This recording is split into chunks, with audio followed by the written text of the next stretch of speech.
Kumusta kayo mga katalaw? Narito na naman po ang inyong lingkod para ibahagi ang tunay na karanasan ng mga kwentong kababalaghan.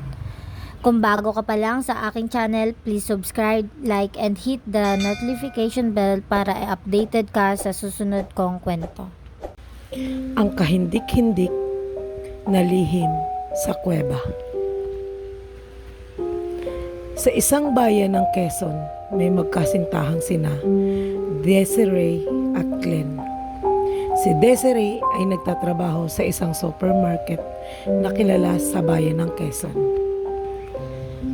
Si Glenn naman ay isang truck driver sa isang construction company na kanyang pinagtatrabahuan.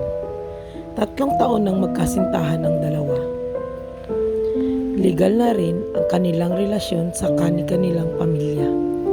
Dahil nung mga panahong iyon, si Desiree ay 23 taong gulang na at si Glenn naman ay 25 taong gulang na. Tuwing hapon ay sinusundo sa trabaho ni Glenn ang kanyang nobya na si Desiree para sabay na silang umuwi. Dahil sa unang nadadaanan ng bahay ng kanyang kasintahan na si Desiree. Mula araw ng Lunes hanggang araw ng Sabado ay abala sila sa kani-kanilang mga trabaho. Tuwing araw naman ng Linggo ay kinaugalian naman nilang magkasintahan na magsimba. Pagtapos naman ng simba ay mamamasyal naman ang magkasintahan. Hilig nilang magmotor dahil para sa kanila mas nag-e-enjoy sila na pagmasdan ang mga tanawin. Paglabas ng simbahan, "Saan tayo?" tanong ni Glenn. "Alam mo ba yung bagong resort dyan lang malapit sa may tulay?" tanong ni Desiree sa nobyo. Yung overlooking view resort," sagot ni Glenn. "Oo, teka, ba't alam mo? Siguro nakapunta ka na dun, ano?" wika ni Desiree na para ba itong nagtatampo. "Hindi nabanggit lang yun ni paring George nung nakaraan at doon daw sila namasyal ng pamilya niya. Maganda nga raw doon at tanaw mo lahat ang mga kabundukan at ang mga kabayanan. Kaya siguro overlooking view resort ang ipinangalan," wika ni Glenn. Paano? Doon tayo?" sambit naman ng dalaga. "Okay," sagot naman ni Glenn. Nang nasa mahabang tulay na sila, ay natatanaw na niya ang nasabing resort. Bakas naman sa mata ng dalaga ang pananabik dahil sa kagustuhan niyang makarating doon. "Mahal, tingnan mo, tanaw pala mula dito ang resort," wika ni Desiree. Sadyang napakaganda naman talaga ng resort na iyon. Akalain mong isang palasyo na nakatayo sa itaas ng bundok. Ilang minuto pa ay narating na nila ang nasabing resort. Mag-aalas 12 na ng mga oras na iyon. Kaya naman naisipan nilang magkasintahan na mananghalian na muna bago mamasyal sa palibot nito. At para din makapagpa-picture at para mapuntahan nila ang parte ng resort na iyon kung saan pwede mong makita ang magagandang tanawin ng kabundukan at kabayanan. Nang matapos na silang mananghalian, ay nagsimula na silang maglibot-libot sa nasabing resort. Masaya ang magkasintahan sa mga oras na iyon habang kumukuha ng mga larawan. Maya-maya pa ay napansin ni Glenn ang orasan sa kanyang telepono. "Mahal, alas 5:30 na pala. Kailangan na nating umuwi at baka gabihin pa tayo sa daan," wika ni Glenn. Dahil kulang 1 oras pa ang kanilang lalakbayin bago sila makabalik sa kanilang mga tahanan. "Ang bilis naman ng oras," wika ni Desiree. Nakakabitin pahabol pa nito.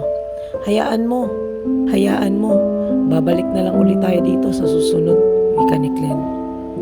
Nang marinig ni Desiree ang nasabi ng kasintahan, ay tumungo na din siya sa kinaroroonan ng kanilang sasakyan. Nang maihatid na ni Glenn ang nobya, ay agad naman itong nagpaalam at para makapagpahinga na rin dahil maaga pa itong papasok sa trabaho kinabukasan. Paano? Call and text na lang, mahal. Maaga papasok ko bukas eh, wika ni Glenn.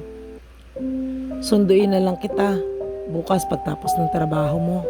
Pahabol pa nito sa nobya. Okay, sige, salamat at mag-iingat ka, wika ng nobya. Tumango lamang si Glenn. Nagpatuloy ang ganong sitwasyon ng magkasintahan.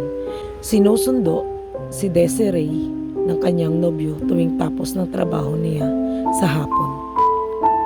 Isang araw, laking ipinagtaka ni Desiree kung bakit wala pa ang nobyo. Araw ng linggo iyon, ni text ay wala siyang natatanggap mula sa nobyo. Mag-isa siyang nagsimba.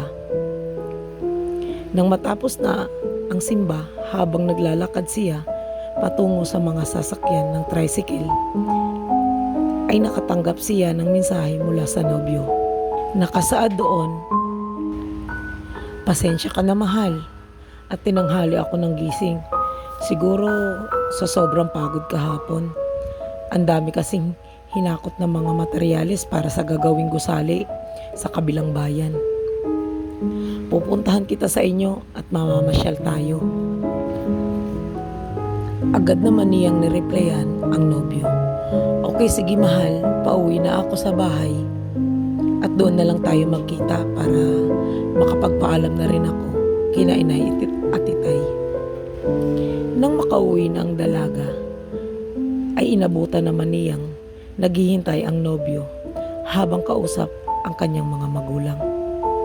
"Paano? Tara na?" wika ni Glenn. "Teka, at magpapaalam muna ako sa inay at itay," saad ni Desiree. "Naipaalam na kita, mahal," wika ni Glenn. Ngumiti naman ang dalaga. Nang makaalis na ang magkasintahan, "Saan tayo mamamasyal?" tanong ni Desiree. "Sa kuweba sa may gulod. Maganda raw doon," sabi ng pamangkin ni Mang Juan na si Jake, na katrabaho ko, wika ni Glenn. Nagiba ang mukha ni Desiree sa nabanggit ng nobya, na para bang nagdadalawang isip ito sa kanilang pupuntahan. Dahil may bulong-bulungan sa kanilang barangay na sadyang mapanganib ang lugar na iyon. "Mahal, alam mo bang napakadelikado at mapanganib sa lugar na iyon? Huwag na tayong tumuloy doon. Usap-usapan kasi sa aming barangay na mayroong nilalang doon na kumikitil ng buhay," wika ng nobya. Ano ka ba, mahal? Haka-haka lang mga yun. Wala naman silang patunay na may masamang nilalang doon at kumikitil ng buhay. Huwag kang mag-alala, kasama mo ako. Di kita pababayaan," wika ng nobyo. Galing sila Jake doon nung nakaraang araw. Tahimik daw doon at madalang lang ang pumupunta para mamasyal. Pahabol pa nito. Nabalot ng katahimikan ang dalawang magkasintahan habang nilalakbay ang daan patungo sa kuweba na malapit sa gulod.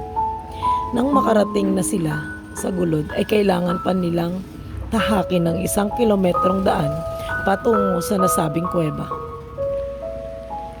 Kailangan nilang iwanan ang kanilang sasakyan sa kadahilanang di ito kayang ipasok at sadyang matarik at mabato patungo sa kuweba. Habang naglalakad sila patungo sa nasabing kuweba, agaw pansin naman sa magkasintahan ang isang matandang lalaki na mahaba ang buhok at balbas nito na kulay puti. May hawak itong tungkod at may suot na damit na mahaba na para ba sa magkasintahan ay para itong isang ermitanyo. "Iha, iho, huwag na kayong tumuloy at sadyang mapanganib sa kuwebang inyong pupuntahan. Bumalik na lamang kayo sa ibang araw," wika ng matanda. Pagkarinig ng dalaga sa nasambit ng matanda ay humigpit naman ang kapit niya sa kamay ng kanyang nobyo. "Mamamasyal lang po kami, amang, at pagtapos ay uuwi na rin po agad," wika ni Glenn. Di na umimik ang matanda pagkasabi ni Glenn ng mga katagang iyon. Sa pagpapatuloy sa paglalakad ng magkasintahan ay nilingon ng dalaga ang matanda. Laking gulat niya nang makita wala na ito. Di naman kalayuan ang kanilang nilalakad bago niya ito nilingon. Kung tutuusin nga, kahit na siyam na daang metro ang layo, ay matatanaw pa na naglalakad palayo ito sa kanila dahil sa sadyang matarik ang kanilang dinadaanan. Mahal, nawala na ang matandang lalaki, wika ni Desiree. Nilingon din iyon ng nobyo sabay sabing, baka dyan lang yan kumubli sa malaking bato. Nagpatuloy sa paglalakad ang magkasintahan. Maya-maya pa ay narating na nila ang kuweba. May naabutan sila isang grupong nagkakasiyahan at di nagtagal ay gumayak na rin itong umalis. Nang makaalis na ang nasabing grupo, sabi ko sa iyo mahal, tahimik at sariwang hangin dito. Sabay turo sa bundok sa harapan ng kuweba. Tingnan mo, ang ganda ng tanawin dito, wika ni Glenn. Ngumiti na lamang ang nobya. Maya-maya pa ay nagyayaan na ang nobyo na pumasok sa nasabing kuweba. Nabanggit daw kasi ni Jake na maganda ang loob ng kuweba. At nasabi pa nito na magdala ng kandila para naman may magsilbing liwanag sa loob nito pag pumasok na sila. Kaya naman inilabas ni Glenn ang dala niyang kandila, kasunod nito ang lighter. Anong ginagawa mo? Wika ni Desiree sa nobyo pagkakita ng ginagawa nito. Basta akong bahala, basta sumunod ka na lang sa akin, wika ni Glenn sa nobya. Tinungo ng magkasintahan ang loob ng kuweba. Ang daming sanga-sangang lagusan na kanilang tinahak ng mga oras na iyon. Nang mapansin ni Desiree na maiksi na lamang ang natitirang kandila na kanilang dala, ay agad na itong nagyaya sa nobyo. Mahal, bumalik na tayo at maiksi na lang ang ating dalang kandila at napapalayo na tayo, wika ng dalaga. Huwag kang mag-alala mahal at may isa pa akong kandila na natitira, wika ng nobyo. Halika na, lumabas na tayo at baka gabihin na tayo pauwi, sambit ng dalaga sa nobyo. Di ko nga alam kung saan tayo dadaan pabalik at sadyang napakaraming lagusan palabas ng kuwebang ito. Pahabol pa ng nobya. Relax lang mahal, sambit ng nobyo. Minamarkahan ko ang ating mga dinaraanan tuwing papasok tayo sa mga pasangang lagusan, wika ng nobyo. Yun kasi ang mahigpit na ipinagbilin ng kasamahan niya sa trabaho na si Jake dahil ayon dito ay mas mabilis nilang matutuntun ang daan palabas kung gagawin niya iyon. At ginawa naman niyo ni Glenn. Maya-maya pa ay may narinig ang magkasintahan na di maipaliwanag na ingay. Tinungo nila ang pinagmumula ng ingay na kanilang narinig. Nagimbal ang magkasintahan sa kanilang nasaksihan. Mula sa pinagkukublihan nilang isang tipak ng bato, ay nakita nila ang isang nilalang na nakakakilabot ang itsura. Bukod sa dalawang mata nito, ay may isa pa itong mata sa kanyang noo. At may taas itong 8 talampakan. Mahaba ang mga kuko nito. Matutulis ang mga ngipin. Halimaw, wika ni Desiree. At nung pagkakataong iyon, ay may kung anong nilalang itong kinakain. Laking gulat nila nang makita ng magkasintahan na isang batang lalaki pala ang kinakain nito. Maya-maya pa ay dinukot nito ang puso ng bata at kinain. Napasigaw si Desiree sa ginawa nito, na naging dahilan niyon para mapansin ang kinaroroonan ng magkasintahan. Tinakpan naman ni Glenn ang bibig ng kasintahan pero huli na ang lahat. Nakita na sila ng nasabing halimaw. Pagkalapit ng halimaw sa magkasintahan, ay agad naman niyang inangat si Glenn gamit lamang nito ang isang kamay at hinagas ito sa mabatong parte ng kuweba. Tumakbo ka na mahal, wika ni Glenn sa nobya. At tanging pag-iyak lamang ang nagawa ng nobya. Sadyang napakalakas ng nilalang na iyon na na animoy isang aso na hayok sa laman ng tao. Nang muling lalapitan si Glenn ng halimaw, ay agad naman na nakakuha si Glenn ng isang hibla ng batong matulis para itarak sa dibdib ng halimaw. Nang maitarak niya iyon, doon siya nakahanap ng pagkakataon na mapuntahan ang kanyang nobya. Sa mga sandaling iyon, ay nanginginig ang buong katawan at iyak ng iyak sa sobrang takot na nararamdaman nito sa kanyang nasilayan. Sa mga sandaling iyon, ay kinapitan niya sa kamay ang nobya at hinila niya ito palabas sa kuweba. Laking gulat ni Glenn nang malaman niyang wala na ang mga markang iginuhit niya para makalabas sa lagusan ng kuwebang iyon. Sa mga pagkakataong iyon, natandaan pa ni Glenn ang huling lagusan na kanilang pinasukan. Mula sa kanilang kinaroroonan, ay muli niyang natanaw ang halimaw na sumusunod sa kanilang magkasintahan. Maya-maya pa ay may isang nilalang na pamilyar sa kanilang paningin ang pumukaw na kanilang pansin. Ang matandang mahaba ang buhok at balbas na may hawak na tungkod. Dito, sumunod kayo sa akin at ituturo ko ang lagusan palabas ng kuwebang ito, wika ng matandang lalaki. Walang ibang ginawa ang nanginginig sa takot na magkasintahan kundi ang sumunod sa matanda palabas sa kuwebang iyon. Di alintana sa magkasintahan kung tama ba ang kanilang tinatahak na daan palabas ng kuwebang iyon. Ang tanging naisip na lamang nila ay makalayo sa halimaw na iyon. Maya-maya pa ay natanaw na nila ang lagusan. Naunang lumabas ang matanda at bago silang iwan ito ay nagwika ito. Lisanin na ninyo ang lugar na ito bago pa kumagat ang dilim. Dahil pag inabot kayo ng dilim dito, ay di ko alam kung ano pa ang pwede nilang gawin sa inyo. Di siya nag-iisa, marami sila.